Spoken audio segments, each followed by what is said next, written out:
So, magpatuloy tayo sa ating pag-aaral sa Romans chapter 14. Alam ko, naminto tayo sa verse 15. No, nagkakamali. Dito tayo magsisimula. So, Romans 14.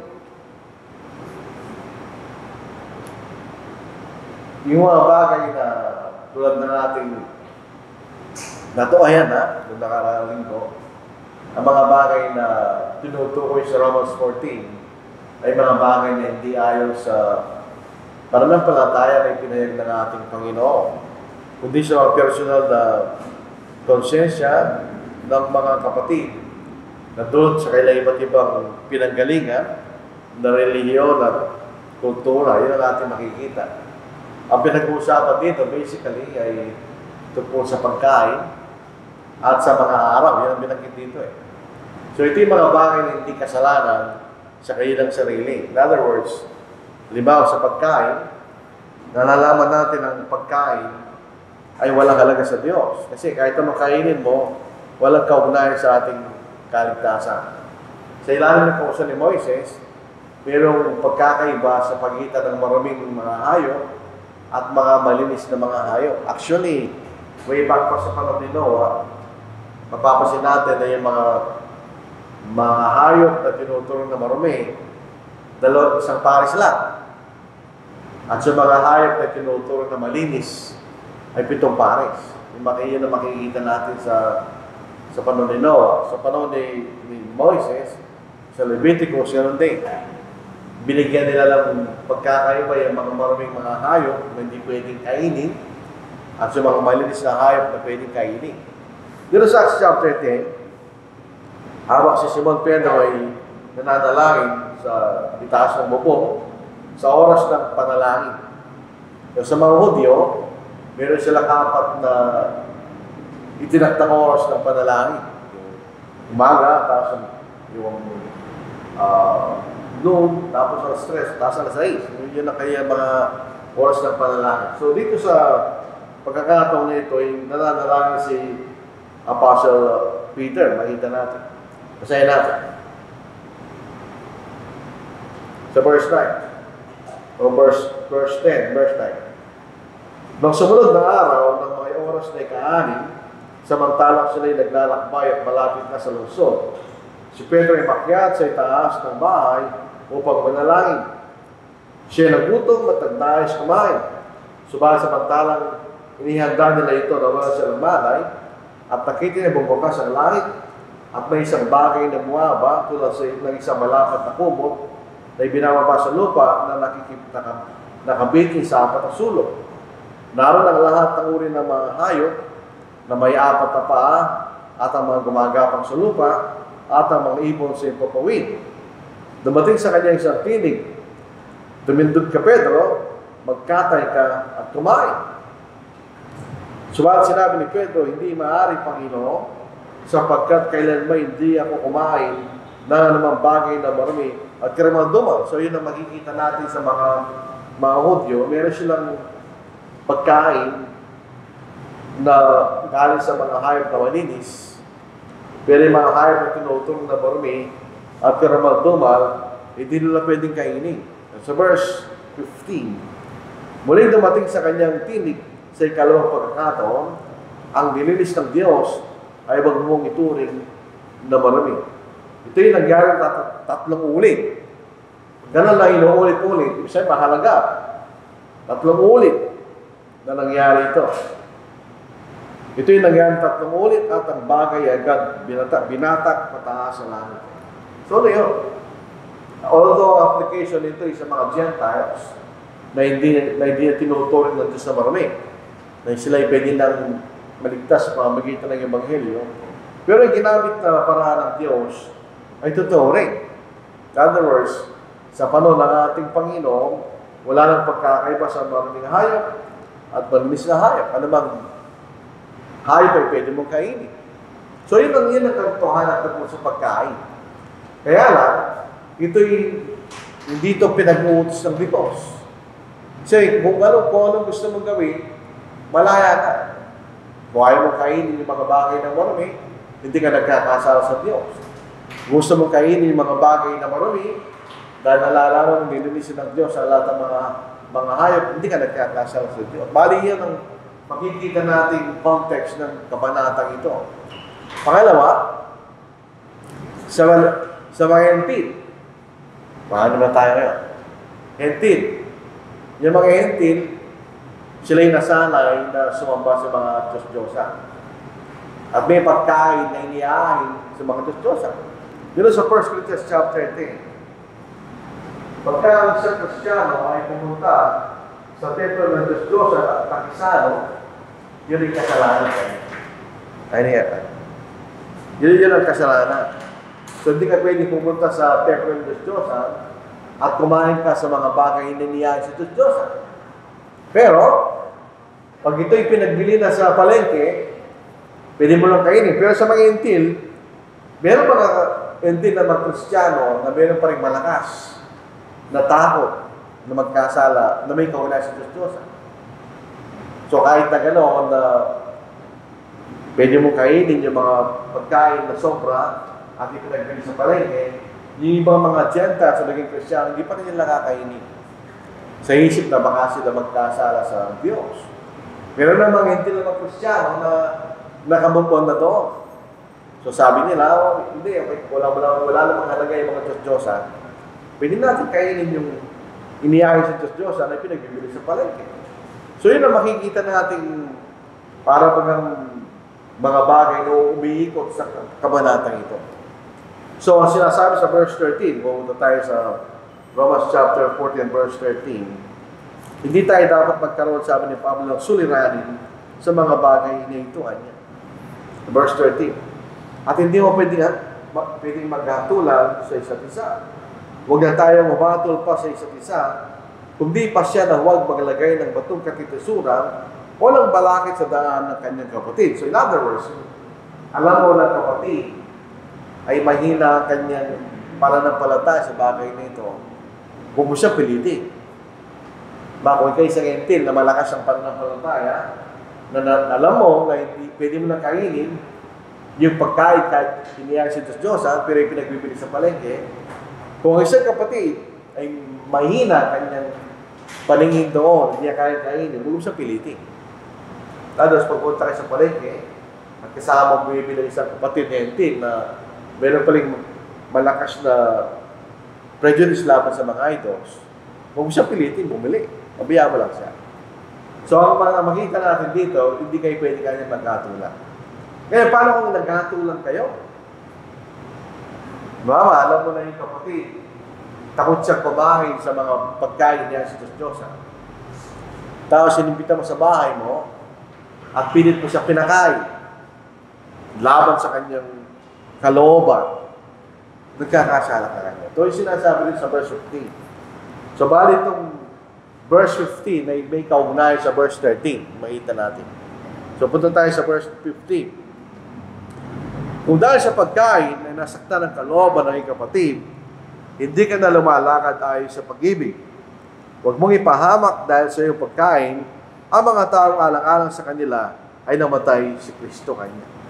So, ito mga tao, kapatid nito, kaya sila'y kumakain, hindi kumakain, si Kristo namatay pa sa kanila kanya. In other words, hindi binibigyan ng halaga ng Panginoon kung anong kinakain mo. Yun ang sinasabi ni Pablo. So, huwag sana kanyang malungkot o matisod ng iyong kapatid. Kung dahil sa pagkain ng nasaktan ng kalooban ng iyong kapatid, hindi ka na lumalakad ayon sa pag-ibig. Huwag mo ipahamak dahil sa iyong pagkain ng mga taong alang-alang sa kanila ay namatay si Kristo. In other words, hindi ikaw namatay sa kanila, ang ating Panginoon. So dahil si Kristo namatay para sa kanya, at ang sinasabi ni Pablo, na siya kalooban ng Panginoon, huwag maghatulan sa isa't isa. So, anong gagawin mo kanya? Huwag ka mong atulan ang iyong kapatid na taliwa sa iyong paniniwala sa mga bagay na ito kanya. So, itong verse 15 na ikaw na sa verse 13. Kung anong ating kakainin, ito'y kalayaan ng sinuman. It's a matter of liberty. Hindi tayo inutusan ng Panginoon na kumain ng ganito o kumain ng gano'n. Pero ang pagkain ng dugo, hindi kasama dyan. Dahil from the beginning, na binigyan ng kalayaan ng Diyos na kumain ng mga hayop, hindi talaga sinama ang dugo. Once upon a time, mula kay Adam hanggang kay Noah, bago yung baha, ang mga tao ay vegetarian. Ang kinakain lang nila ay halaman. So, siyempre, ito nagkaroon ng isang baha, maaaring namatay ang mga hayop, mga halaman, tumutubo pa lang, at wala silang kakainin. So, pinayagan sila ng Diyos na kumain ng mga hayop kanya. Pero huwag kasama yung dugo. So, hindi kasama ang dugo rito. Yung mga pagkain lang. So, kung ano kakainin natin, ito'y matter of liberty. Kalayaan natin yun. Walang pinag-utos sa Diyos kung anong kakainin natin o hindi natin kakainin. So, ganoon din ang mga bagay na pinag-uusapan dito. Kung yung mga kapatid na mahina pa rin ang kailang pananampalataya, na bagat pinalaya ng Diyos ng tao kung anong kakainin niya, hindi pa rin niya pwedeng kainin, halimbawa yung mga Hudyo, hindi pa rin niya pwedeng kainin yung mga maraming hayop ayon sa kunsa ni Moises, o sa mga Gentiles, hindi pa rin kainin yung mga pagkain niya sa Diyos na pinagbibili sa palengke. Yun ang pinag-uusapan niya. Ito'y kalayaan ng kapatid. Huwag mo siya pilitin kanya. At huwag mo siyang hatulan. Kung nasaktan siya dahil sa pagkain mo, pinipilit mo sa kanya na kainin niya, at nasaktan siya, hindi ka na kaya lumalakad sa pag-ibig o pagmamahalan mo. So dito, ito ay isang bagay na kung ayaw niya kayo kumain, huwag ka rin kumain. Lalo, sinimbita ka niya sa bahay niya. Sabi niya, ito lang inihanda ko kasi takot ako kumain ng mga bagay niya sa Diyos. Huwag ka lang salita, kumain ka na lang. Huwag mo sabihin sa kanya, hindi mo ba alam na okay na yan? Ba't kasi matigas ang ulo mo? Yun ang sinasabi ni Pablo. Inaatulan mo sa mga bagay na hindi sinatulan ng Diyos. Dahil sa unang bahagi na pinag-aralan natin, kaya kumain ka kaya hindi, tinatanggap ka ng Diyos. In other words, hindi ito mahalaga sa Diyos kung ano ating kakainin kayo. So, ano yung mabuti? Yung pagkain mabuti yun eh. Hindi nga kasalanan ng pagkain eh. Pero pagkain pinipilit mo sa isang kapatid, ang isang bagay na di na kayang tanggapin, ganyan. Anong sasabihin sa iyo ng kapatid? Siyempre, magiging masama sa kanya yung ginagawa mo. Bawat, ikaw ay kumakain ka ng mga pagkain iniyan sa Diyos na ipinagbili sa palengke. So, sinaro dito, ito yung mga sobrang pagkain na galing sa pagsamba sa mga Diyos-Diyosan para kumita yung mga pari ng mga Diyos-Diyosan, ipinagbibili nila sa palengke. Yung nasobra doon. So, ayon sa kautos sa kalooban ng Diyos, pwede mong kainin yung pagkain lang yung kanya. For as long hindi ka pupunta sa templo at kumain ka doon, ganyan. May pinagbibili sa palengke, pwede mo lang kainin nyo. So, gano'n ang paningin mo, pero hindi gano'n ang paningin ng kapatid. Sabihin, hindi pwede kainin niya kanya. At pinakita mo sa kanya, pwede kainin ka. Anong maisipin ng kapatid? Sumasamak si Diyos ang kanya. So, naging masama yung mabuti kanya. So, in other words, huwag mo lang gawin nyo. O halimbawa, yung kapatid mo, nakikain sa iyo, huwag kang umahin. Iyahin sa tulang mo yung pagkain na alam yung galing sa pagsamba sa Diyos-Diyosan na pinagbibili sa palengke kanya. Yun sinasabi ni Apostle Paul. Yung pagkain mabuti, yung kain, hindi magkasalanan yun eh.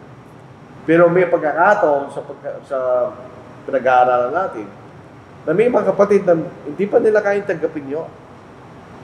Mahina pa kayo ng pananampalataya tungkol sa mga bagay nila. Huwag mo siya pilitin. Pagka nasaktan siya, walang mawawala na yung influence sa kapatid mo. Siyempre, nasaktan siya sa iyo. Hindi kanya na paniniwala.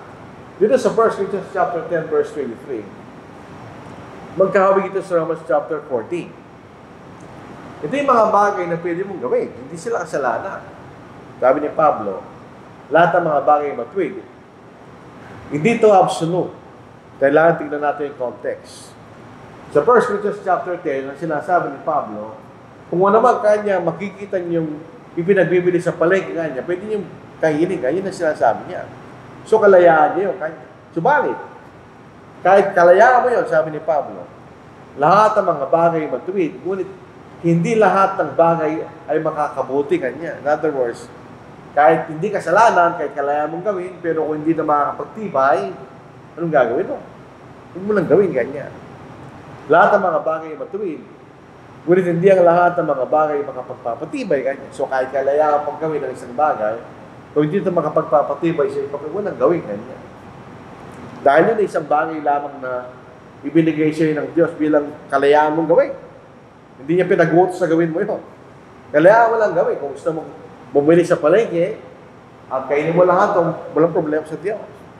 Pero ayaw ka bumili doon dahil natatakot ka na magkasala ka dahil ito iniyari sa Diyos-Diyosan, kalayaan mo na magbumili doon.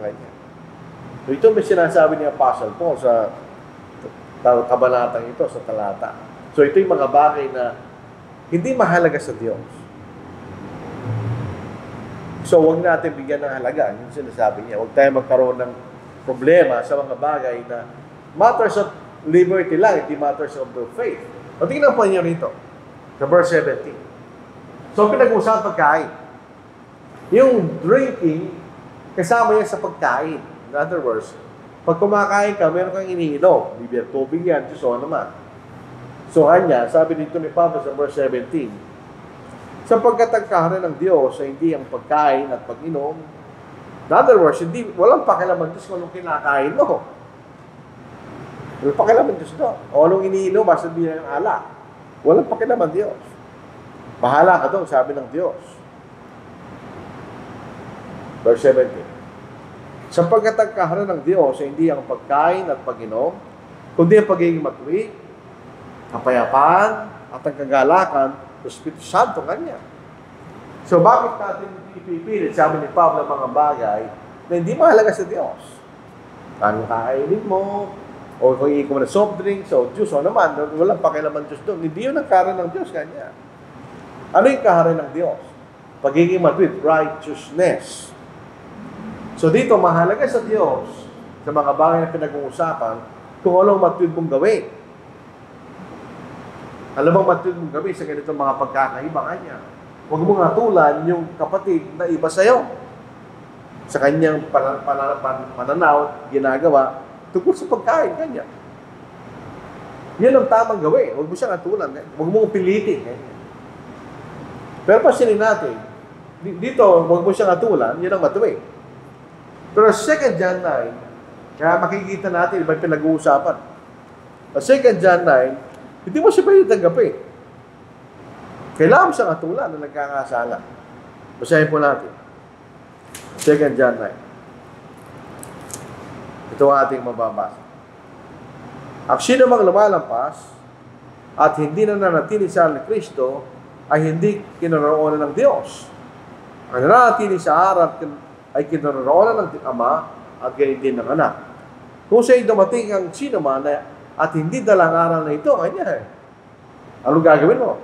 Huwag siyang niyong tanggapin sa inyong bahay at huwag niyo siyang batiin. Sapagkat ang bumabati sa kanya ay nakikibahagi sa kanyang masasamang gawa. So, iba pinag-uusapan to. Ang pinag-uusapan sa 2 John 9 ay yung aral ni Kristo. So, doktrina yun. Ang pinag-uusapan sa Romans 14 ay mga bagay na kalayaan mong gawin. In other words, kahit anong desisyon mo dyan, kung anong talagang yung pinaniniwala sa iyong kaisipan, hindi ka tulad ng Diyos. So, ano matuwid dyan? Tagapin mo siya, huwag mo siyang natulad kanya. So, yun ang mahalaga sa Diyos. Pangalawa, sabi niya, peace. Sa ganitong mga bagay na pagkakaiba na matters of liberty kanya, anong gagawin natin? Gawin natin yung sinasabi ni Pablo at magkakaroon ng kapayapaan ka. Yun ang mahalaga sa Diyos. Huwag mo siyang pilitin, huwag mo pilit yung sa'yo, sa iyong kapatid. Dahil walang pakialaman Diyos sa mga bagay na yan. Ito yung mga bagay na binigyan tayong kalayaan, ganyan. So, kung hindi ka nagkasal, kung kakain ka, hindi ka na nagkasal, hindi ka kakain, ganyan.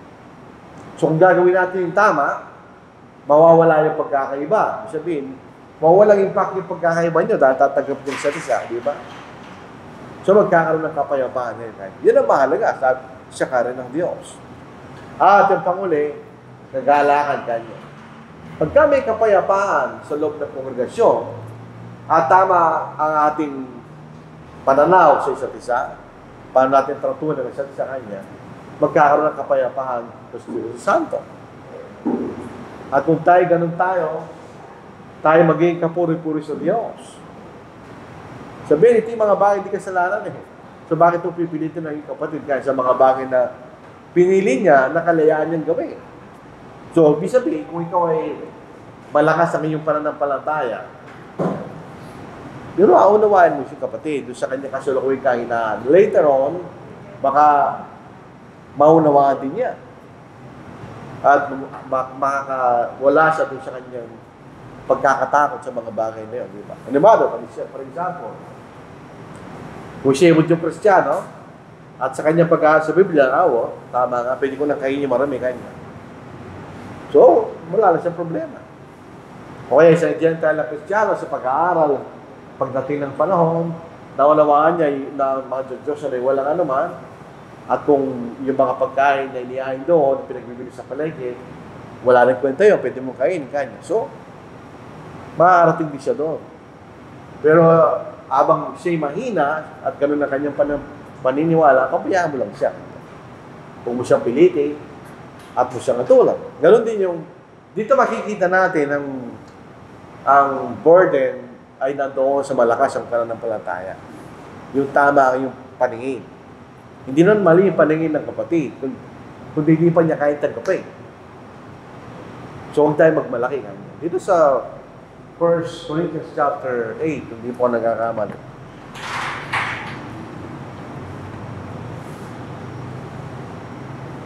Ito yung problema ng PowerPoint. Minsan, pagka tayo po yung PowerPoint, nalilimitahan tayo sa ganyan. Pero actually, hindi. Pwede kang dagdagan mo kung wala sa PowerPoint. Yun sa 1 Corinthians chapter 8. Kaya tungkol sa mga pagkain inihain sa mga Diyos-Diyosan, ang nalalaman natin na tayong lahat ay may kaalaman. Ang kaalaman ay nagpapalaki ng ulo. Ngunit ang pag-ibig ay nagpapatibay. Yung mga kapatid, halimbawa rito na tamang pagkaunawa nila at matatag na sila sa ganung paniniwala. Kung hindi siya mag-iingat, lalaking ulo niya kanya. Walang itong kapatid na ito, may hinang isip na ito. Lumalaki yung ulo mo. Tumawal yun, sabi rito ni Pablo. Kung sino man yung nag-aakala siya may nalalaman anuman, hindi pa yung nalalaman ang nararapat niyang malaman. Kanya. Sapagkat kung sino man ay nagmamahal sa Diyos, ang tao ito ay kilala niya. Kanya. Kaya tungkol sa pagkain ng mga bagay niya sa mga Diyos, nalalaman natin na ang Diyos niya ay walang kabuluhan sa sanglibutan at walang Diyos liban sa isa. Sapagkat bagaman mayroong mga tinatawag na mga Diyos, maging sa langit o sa lupa, gaya ng pagkaon ng maraming mga Diyos at maraming mga Panginoon, kundi sa ganang atin ay may isang Diyos, ang Ama, na sa Kanya nagmulang lahat ng mga bagay, at tayo para sa Kanya, at may isang Panginoon, si Yesu Cristo, na sa pamamagitan niya ang lahat ng mga bagay, at tayo sa pamamagitan niya. Gayunman, hindi lahat ng mga tao nagtataglay ng kalamang ito Kanya. So parang hindi ko nagsisa sa Romans 14. Bagamat, nililis ng Panginoon ang lahat ng mga hayop na pwede kainin, hindi lahat ng tao naunawaan nila yun. Parang natatakot pa rin sila Kanya. So wag natin silang pilitin sa ganung pagkakataon. Punta tayo sa susunod talata, sa verse 19. So, gano'n natin. Sa mga bagay na ito, na may pagkakaiba, ang mga kapatid, pero hindi mahalaga sa Diyos. In other words, kumakain ka, hindi ka kumakain, tatagayin ka ng Diyos. Kung manatili ka sa kalagayan, na hindi mo kaya-kainin talaga yun, walang problema yun. Sa harapan ng Diyos. So, this is verse 19. Ito, masahin po na. Rather dito sa sister. Basahin po na sa verse 19. Romans 14. Dahil na English ko lang sa ano. Ito medyo kailangan natin ipaliwanag. Sa 19, ito mas basahin natin. Kaya sundin natin ang mga bagay na magbubunga ng kapayapaan. Ganyan. Ang mga bagay na makapagpapatibay sa isa't isa. Huwag mong wasakin ang gawa ng Diyos dahil sa pagkain.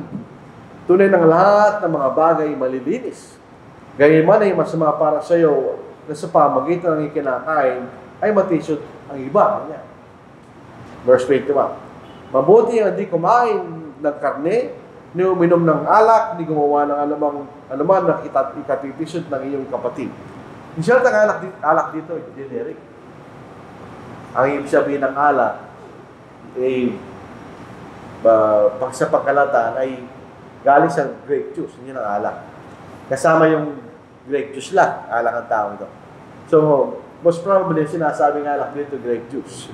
Hindi po talaga nakakalisig, bawal yun. So, makikita natin, ang mga bagay na pinag-uusapan sa kabanatang ito ay hindi kasama sa ating pananampalataya na magliligtas sa atin. That matters of the faith. Hindi kasama sa one faith na sinasabi doon sa Ephesians chapter 4. Ito yung mga bagay na may kaunahan sa yung personal na conscience at kalayaan gawin. Matters of conscience. In other words, kung sa iyong paningin, hindi mo kayang kainin yun dahil niya si Diyos na bagaw at nagbibili sa palengke, nasa sa inyo. Hindi mo kayang kainin, huwag mo kainin. Yung isang kapatid naman na kayang kainin yung bagay niyo, huwag mong pilitin yung kapatid na hindi niya kayang kainin. Yun ang sinasabi. Kaya nung sinasabi ni Pablo, sa mga bagay nito, ang gawin natin, we must pursue for peace. Hindi tayo magkatulad sa isa't isa para magkaroon tayo huwag tayo magkaroon ng problema. Ang isang practical na pwede natin tignan dito ay yung balot. Once upon a time, nung nagsisimula pala akong bagong Kristiyano, uminto na ako kumain ng balot kasi may kaugnayan sa dugo. Pangalawa, hindi ako kumakain ng balot dahil once upon a time, tinignan ko yung balot kung anong laman niya. Nakita ko yung pitukan, hindi ko na kaya kainin. Kahit masarap kainin, hindi ko na kaya kainin. Pangalawa, pangatlo, sa edad na ito, huwag ka lang kumain ng balot dahil malakas ang cholesterol niya. Baka magkasakit ka pa. So, makikita natin yung balot, may kaunayan sa mga kapatid, may kaunayan sa dugo.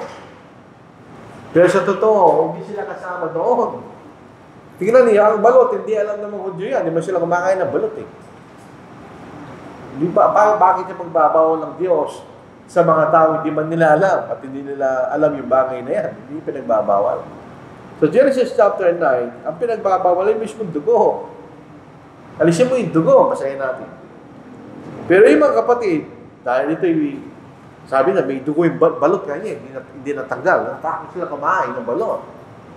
Naintindihan natin sila. Basahin natin sa Genesis chapter 9.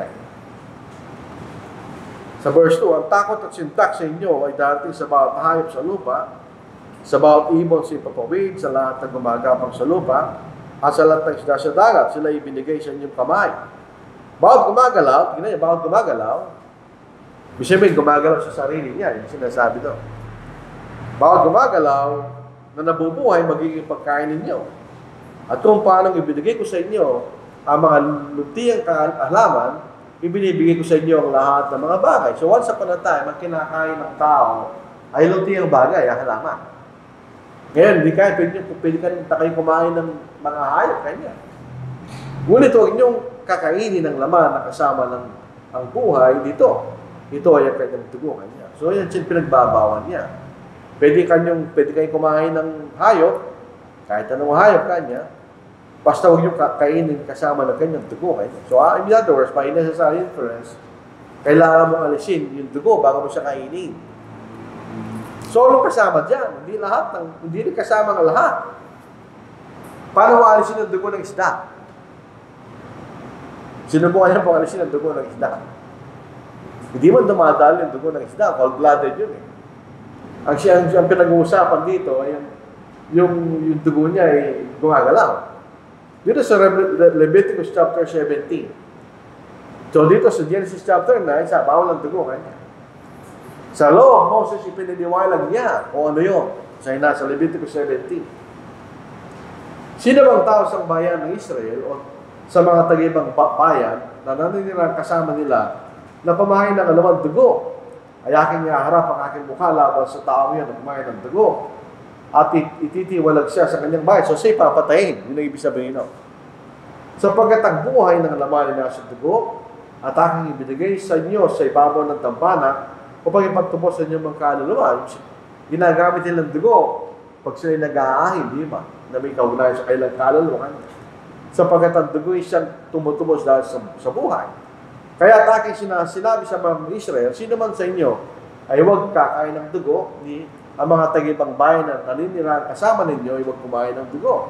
Ang sino mang tao sa mga anak ni Israel o sa mga tagibang bayan na naninirahan kasama ninyo na umuli ng hayop kanya o ibon.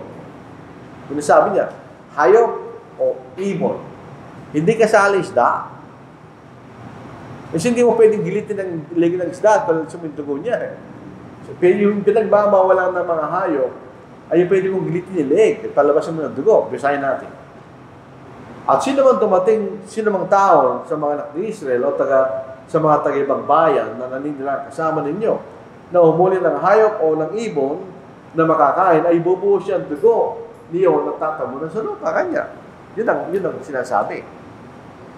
So once upon a time, yung mga Pilipino, nung sila pa yung nag-release ng mga manok, etc., ginigilit yung leg na silalagay sa tasa na may bigas. Kaya kainin din nila, so lumalabag pa rin sila. Pero sa kusa ni Moises, itatabunan mo ng lupa kanya. So, paano mo sasama yung balot doon? Hindi naman hype yung balot eh. Itlog yun. At saka, paano mo alisin yung dugo niya? Itlog yun eh. So may mga kapatid, na pag naunawaan mo yun, pwede ka, hindi pala bawal kumain ng dugo kanya. Pero kung isang kapatid, hindi niya kaya gawin yun, hindi, may dugo niya kanya. Huwag siya pilitin. Kung kumain ka ng balot, kumain ka mag-isa, huwag mapakita sa kanya. O huwag siya pilitin, kumain ka kanya, hindi naman kasalanan yan. Yun ang sinasabi niya. Pag pinilit mo siya, laban sa kanyang pinaniniwalaan, na matibay sa kanyang paniniwala, anong ginagawa? Gumagawa ng isang bagay na siya matitiso. So, minsan, sa mga bagay na ito, mas maganda mag-sacrifice ka na lang. Kadalang kumain ng balot. Hindi ka na rumapatay kung hindi ka kakain. Kung hindi ka kakain na balot, papasok pa rin sa langit. Kung walang kaunahan yan sa karga ng Diyos. Eh. Pero may mga kapatid na ayaw nilang gawin. Para sa iba sa kanila, kasalanan yun. Pero actually, hindi. Pag-aaralan natin, hindi. Pero hindi ko sinasaya kumain kayo ng balon. Nasa sa inyo yun. Kung naunawaan yung tungkol sa bagay na yan. Sinasabi lang natin, yun ay isang aplikasyon kanya. Dito po sa verse 22, binabakit siya ng pananampalataya. Hindi ito pananampalataya ito sa mga bagay na ipinag ng Espiritu Santo na kasama sa ating iisang pananampalataya kanya. Ang pinag-uusapang pananampalataya nito ay ating personal conscience sa mga bagay na ito kanya. Ano bang yung pinaniniwalaan kanya? Pwede ka ba kumain? Yun ang pinaniniwalaan mo. So sabi niya, yun ay sarili mo sa Diyos lang. Bakit ang gusto mo kanya? Huwag mo ipilit sa iyo kapatid. Huwag mo rin ipakita sa kanya para huwag siya matisod kanya. Yun ang sinasabi niya. Sabi niya, do you have faith? Have it yourself before God. Kaya dalawa lang kanya. Happy is he who does not condemn himself in what he approves. Hindi ito sa pagkalahatan. In other words, halimbawa, kung i-apply na sa bautismo, kung pinaniniwala ng isang tao na hindi kailangan ng bautismo, yan ba sinasabi ni Pablo? Hindi. Nagkasala ka sa Diyos dahil yung bahagi ng Ebanghelyo ng ating doktrina ng ating Panginoon.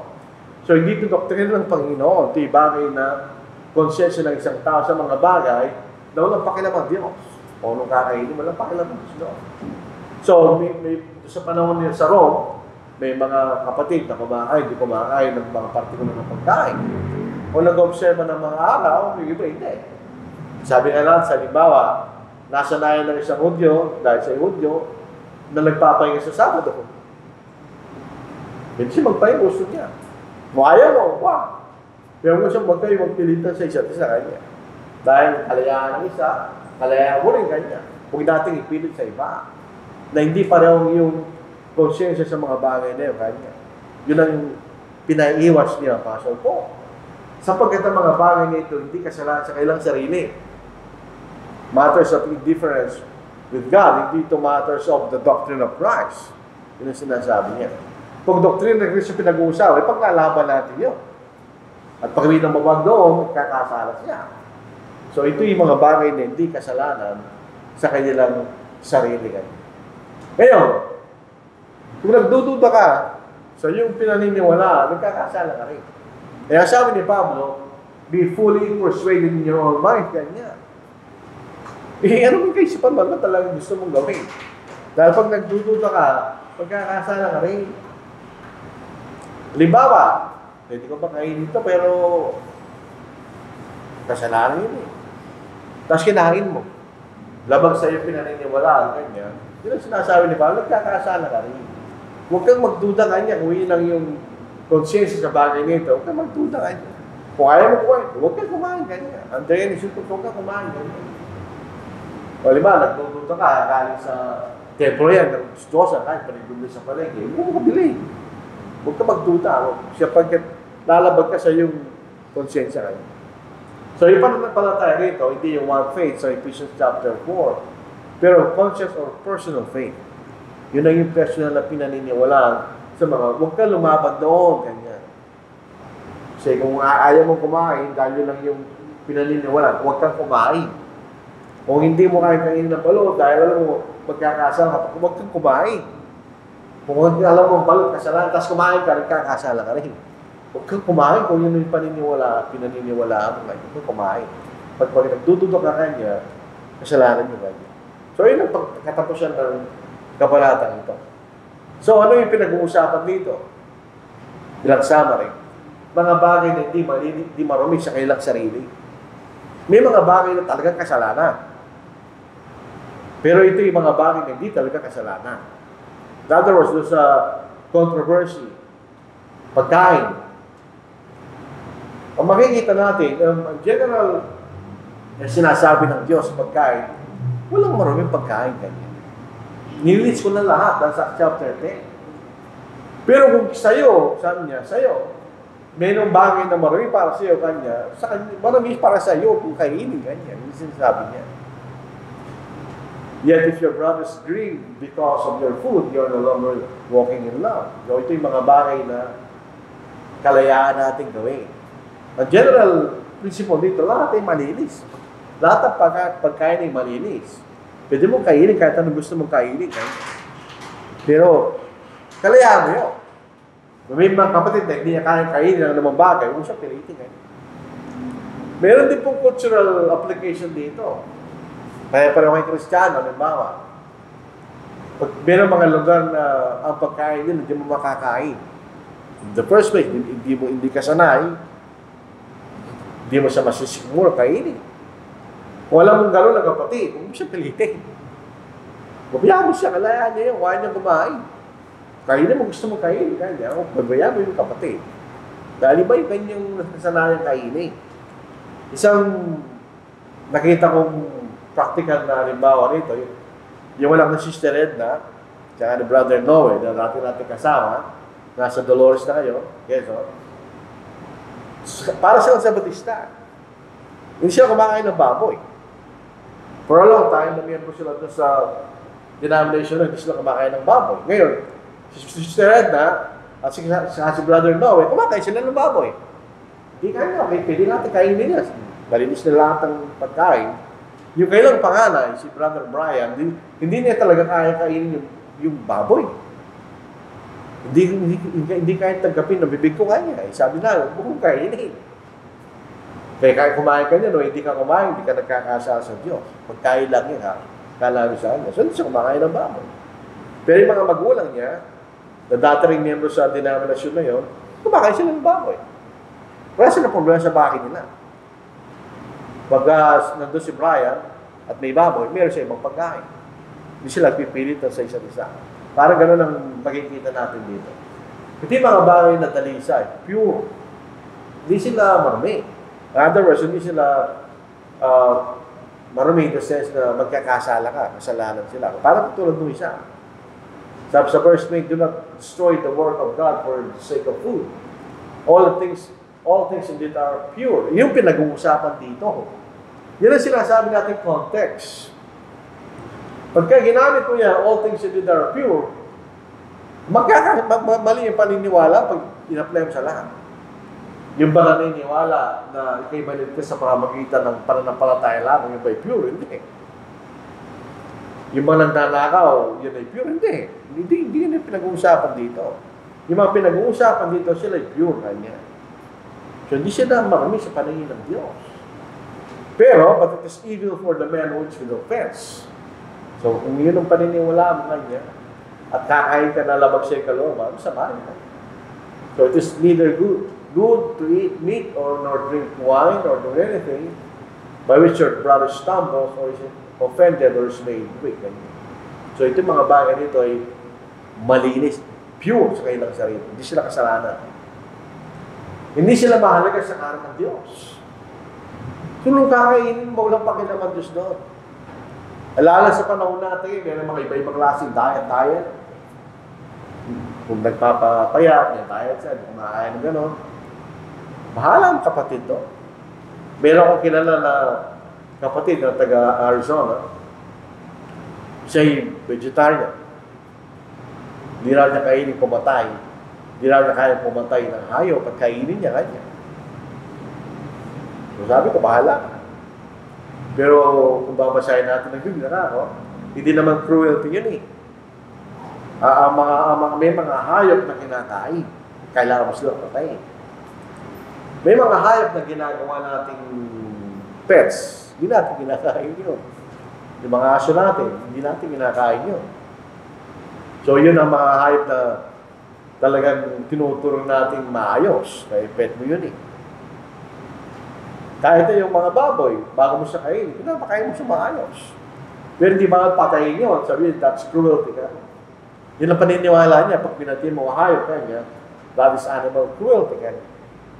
So yeah, sabi sa kanya, huwag mong atulin yung iba.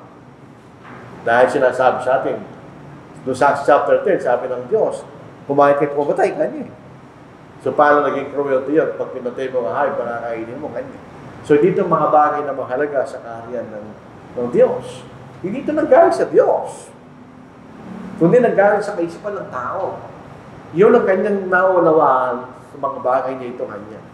So, hindi niya kayang gawin. Bagamat sinasabi ng Diyos, malinis ang lahat ng pagkain kanya. Kahit yung mga iniyan sa Diyos na pinag-ipin sa palengke kanya. O kahit yung mga maraming hayop sa lumang tipan, malinis na yan, sabi ng Diyos. Bagamat gano'n kanya, yung mga ibang kapatid sa Rome, di nila kayang gawin. Di nila kayang gawin. Kung gagawin mo doon, di nila kayang kainin yun. So, hindi sila nagkakasala sa Diyos. Dahil may kaunay sa pinag-usapan kanina. Dahil yung mga bagay na hindi mahalaga sa Diyos. Hindi mahalaga sa yung kaligtasan natin. So, ito yung nanggagaling sa ating sariling pagkaunawa ng mga bagay na hindi mahalaga sa Diyos.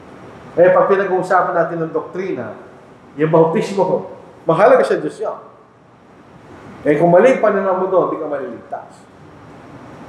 Pero ito hindi. Hindi ito mahalaga sa Diyos. So, they are not matters of doctrine.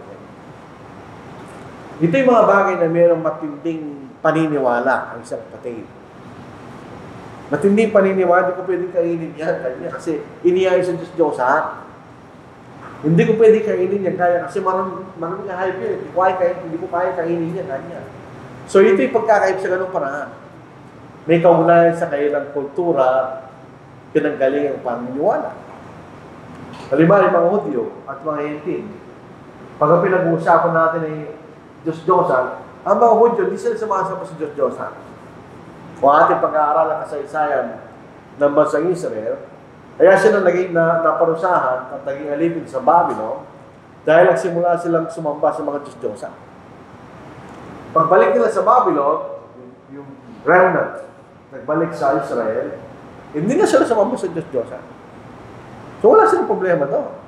O diyaga yung mga Gentiles, nanggaling sila sa paniniwala na sila sumasama sa mga Diyos-Diyosan. So magkaiba kayo ng pananaw. Sa mga Hudyo, pwede natin kainin yan. Alam mo kayo Diyos ang kanya na eh. Sa mga Hentil naman, baka matalang nilang ang Diyos na hindi Diyos. Pero dahil galing sila doon, ang kailang pananaw, lahat na may bagay na may kaunayan sa mga Diyos-Diyosan, kasalanan niya kanila. Yun ang kailang pananaw. Magkaiba sila. Pero sa gitna ng pagkakaiba nila, hindi mahalaga sa Diyos. Kasi pagkain na pinag-uusapan niya, mga kapatid. So yung mga mature na Kristiyano, naiintindihan nila yun. Pero kung ikay mature at nangulawa mo sa tamang paraan, huwag mo nga tulan yun sa kapatid niya, kayang tanggapin. Dahil ito yung mga bagay na walang kaunahan sa ating kaligtasan, sabihin. Ito yung mga kalayaan lang na binigay sa atin ng Diyos. Yun yung sinasabi niya. So either way, makakain ka, hindi ka kumain, tatanggapin ka ng Diyos. Hindi ka hatulan. Ito yung mga bagay hindi mahalaga sa Kanya. Kaya ito mga bagay nito na mayroon tayo pagkakaiba, huwag natin pakilaman ng siya, sabi niya. Pabayaan natin sila. Until sa point na pagkulad nila sa kailang pagkakaunawa, maintindihan nila, okay. Naunawaan na, hindi pala ganun. Kung hindi siya makarating doon, walang problema. Dahil di mga bagay, hindi mahalaga sa Diyos. Dito, Romans 14, once upon a time, ito po yung naging controversy sa US. Ang ginawa lang yung mga Amerikano, yung lahat ng doctrinal error, nilagay sa Romans 14. So nagkaroon silang unity and diversity sa kanilang paniniwala. Mali yun. Hindi sila pareho. Hindi sila pareho. Ito yung mga bagay na hindi mo pwedeng atulan ng iyong kapatid. Pag ang isang kapatid ay lumabag sa aral ng Kristo, pwede mo siyang atulan ng kakasama, di ba? Pero sa pagkakataon na ito, hindi kayo pwedeng umatol sa isa't isa kanya. Sa verse 10, why do you judge your brother? Or why do you show contempt for your brother? So, hindi ka pwedeng magalit lamang sa kanya. Pagka mali ang ating pananaw dito, haharap tayo sa luklukan ng Panginoon. Kasabihin mo siya kayo, ba't mo ginawa yan? Hindi mo ba nalalaman? Yung hinatulak, tinanggap ko yan, ganyan. Ba't mo siya hinatulak? Hindi naman siya nagkasala. Kaya kumain siya, hindi siya kumain. Kung yan ang kanyang pinaniniwala sa bagay, hindi ko siya hinatulak. Hindi siya nagkasala kanya. Yung siya na makikita natin dito. Dito, ang ating dapat gawin ay pagmamahal. Imunawain mo yung kapatid, kung mo siya katulad kayo. Pabayaan mo lang siya. Na anyway, dinatanggap siya ng Diyos. Dahil ito yung mga bagay hindi mahalaga sa kanya. Sabi nga po sa verse 14, I know and I am convinced, the Apostle po, by the Lord Jesus, that there is nothing unclean of itself. So, hindi mo rin pwedeng gamitin yan sa lahat ng bagay. Kailangan mo sa unawain sa context. Yung may pinag-uusapan dito, ay hindi marami sa kailang sarili niya. So, kung meron kayo pagkakaiba rito, sabi ni Pablo, kung bahala na kayo, huwag ko kayo mag-away kanya. Dahil kung ano man ang inyong gagawin, paniniwalaan sa mga bagay na yan, tinatanggap kayo ng Diyos sa inyo. So, yun ang sinasabi niya.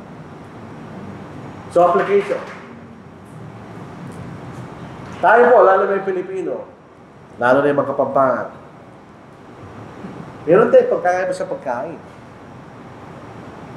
Pupunta ka sa Ilocos, once upon a time, nandun ako sa pagkuntun mo, matagal na pa nakakaraan. Kumatay sila lang kambing. Kasi, pinatuloy ko. Tapos nilagay nila yung kambing sa apoy. Parang sinunog lang nila yung balahibo. Tapos nung wala ng balahibo, binuksan nila yung kambing. So binuksan nila yung bituka, inalis lang yung dumi sa loob, sinatchap nila, nilagyan nila ng suka, kinakain na nila. Sabi, kumain ka, di po makakain ka, di mo makakainin yan. Pag pinakain nyo, magsusuka lang ako, kawawa naman ako, kawawa rin kayo, ha? So di ko kumain. Sabi ko, Romans 14 yan. Kung mong sa akin yan kasi hindi ko pwede kainin yan. Hindi ko siya kaya kainin ka ako. In the first, di pa ako kumain yan kahit minsan sa buhay ko ako. Hindi ko mapapasok. May amoy eh. May amoy bituka pa yun eh. Hindi ko pwede kainin yan ka ako. So hindi ako pinili.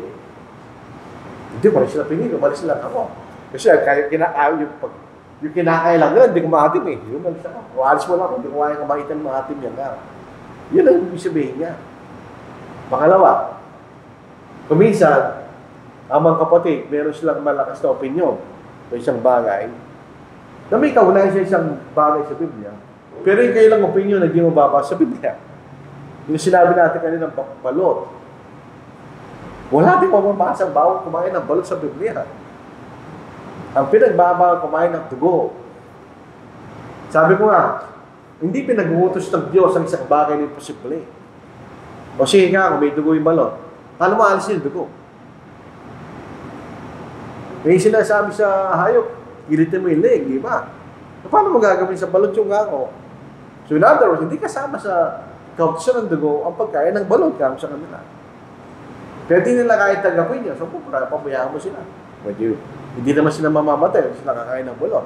Ang problema lang yung ako sa kanila, pag ipipilit nyo yan, na yung mga taong kumakain na balon nagkakasal, hindi yung papatunayan niya ka. Sabi ko sa kanila. So yung balon, ganun makikita natin. Walang pakialam ng Diyos kung kakain ng balon o hindi, pagkain lang yun eh. Hindi rin wala rin kaugnayan sa dugo. Kasi ninyo, yung kinatay at pinatuloy dugo, may dugo pa rin yun sa kanyang katawan. Hindi naman mawawala yung dugo 100% pag pinatuloy mo yung dugo niya eh. Pero pa rin matitira sa laman nyo, kaya kulay pula pa rin, di ba? Isipin nyo, pagka inugasan mo yung laman, lalo na yung baka, kahit anong gawin ng pag-uus sa baka, palagi pula yung lalabas. Ay, may dugo yun eh. Pero pag pinatulong mo na yung leg niya, wala ka ng problema yun. Sinunod mo na yung kautusan ng Diyos. Ngayon, kung nagdududa ka, kung pinatuloy yung dugo ng binibili ng kami sa palengke o hindi, hindi huwag kang kumain. Yun yung implikasyon mo, di ba? May marami mga kapatid, hindi, may dugo pa yan eh. Hindi ko alam kung pinatuloy yung leg niya, ganyan. So, ginawa kayo, bibili ng laman sa palengke, ganyan. Problema niya yun. Di huwag siyang bumili. Mangatag siya sa sarili lang kangatay.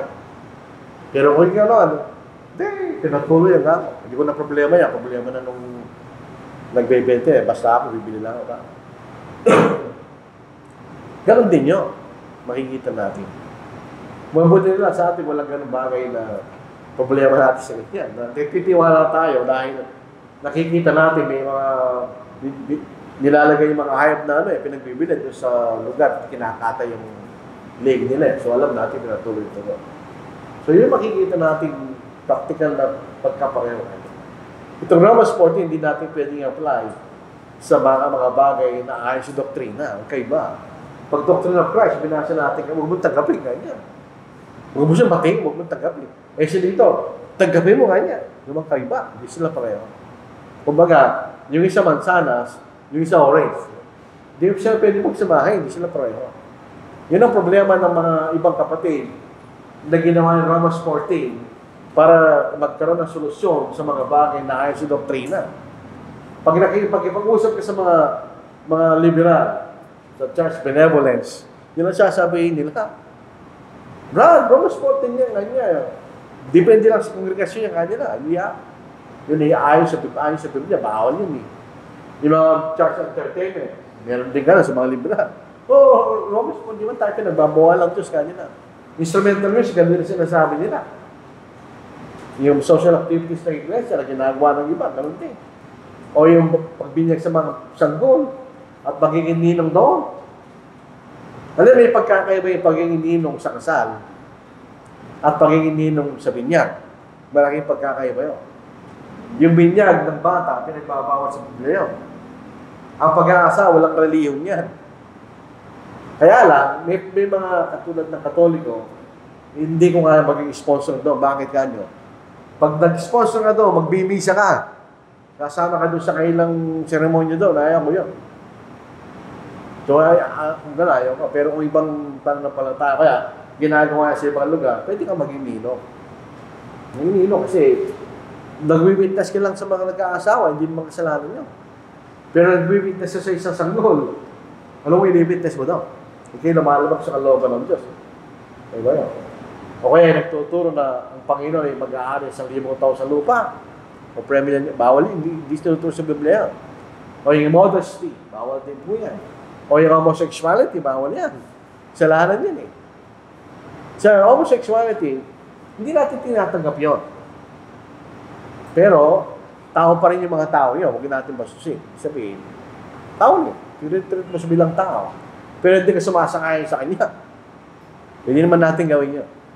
O kaya yung church-sponsored human institution, mga Bible college, etc. O manituro, o false teacher, bawal yan. Hindi pwedeng ilagay sa Romans 14.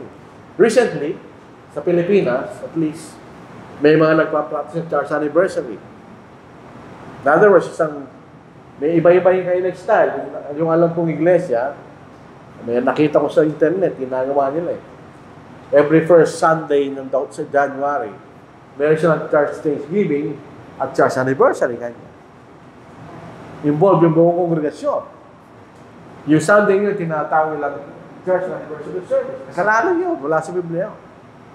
Sabi ng preacher doon, kanya-kanya lang tayo dyan, kanya. Hindi yan ako. So, mababasa yung ako sa kanya. Wala naman tayong mababasa, pinagagawa sa atin ng Diyos yan. Yung Acts chapter 2, yung Pentecost, hindi pinag-celebrate sa atin eh. Bakit kayo mag-celebrate ng simula ng local church yung ako? At ginagawa yung church activities. Ito pa nakakatakot. Merong nag-o-open ng Thanksgiving sa mga bagong silang at may ninom. Ano yun nga? Para kayo nang bibinyag ng bata sa kanila. Ginagawa nila yun. Hindi, kanya lang tayo. Yan, respeto nga pa nila. Nilalagay na sa Roman sport. Hindi kasalanan nyo. At meron din nagse-celebrate ng birthday sa loob ng church building. Sabi ko sa kanila, walang problema mag-celebrate ng birthday. Walang pakilaman Diyos dyan nga ako. Mag-celebrate ka, hindi ka mag-celebrate. Maliligtas ka, pero ba't ginagawa sa loob ng church building? Halimbawa, once upon a time, meron nangyari ganyan, December 24, Sunday. Tapos may isang kapatid na bago pa lang sa pananampalataya, birthday ko yun eh. Bumili siya ng cake. At kinausap sa Brother Raul. Sabi ni Brother, hindi natin pwedeng gawin yan, ganyan. Bawal yan. So, para hindi lang mapahiya ang kapatid, pagkatapos ng service, sabi ni Brother Raul, ngayon kanya, hindi na tayo church, kanya. Pinapaliwanag ko lang, huwag na natin gawin uli, kanya. Dahil dito, maganda sa ating, kanya. Minsan lang yan, hindi lang uli. Pero may mga kapatid na nag-celebrate sa loob ng church meeting ng kailang birthday. Meron ka nakita video, mga pictures. At yan ang kabutihan kasama ng Facebook. Wala kang maitatago. Pag pinost mo ito, makikita ng public yan eh. Alam sabi nung preacher dito, bakit yung kinalat ka yung picture? Kayo nagkalat yan, nilagay yung sa Facebook. Ba't yung kami bibigyan ng ganung akusasyon? Kita lang namin, kayo nag-post yan na ako. Ba't kayo nagagalit? Kayo nag-post yan na ako eh. Kaya lang namin nalaman na may ganyan kasi pinost nyo ako. Bakit sabihin niyo, kinalat namin yun? So yun makikita natin, yung Romans 14, walang kaunahan sa doktrina yan. Ito yung mga bagay na binigyan tayo ng kalayaan ng Diyos sa gawin. Kung gawin mo, hindi mo gawin, hindi ka nagkakasala. Yun ang pinag-uusapan sa chapter 14 po ng Romans. Ba't natin pinag-aaral sa Biblia? At mag-ingat tayo. Baka sabi, paninigilin ako, Romans 14 yan, kaya wala naman sinasabi bawal sa Biblia. Marami pong mga ganong klaseng aplikasyon na ginagamit ng iba. Pero Romans 14, sabi nga natin, bilang panguling, walang kaunahan yan sa ating kaligtasan. Kaya gawin mo, hindi mo gawin, o right ka sa Diyos. Ang problema lang, pag inatulan mo yung kapatid, kung ka nagkakasala. Dahil di sinatulan ng Diyos. So ito po ating pag-aaral po sa mga pang ito.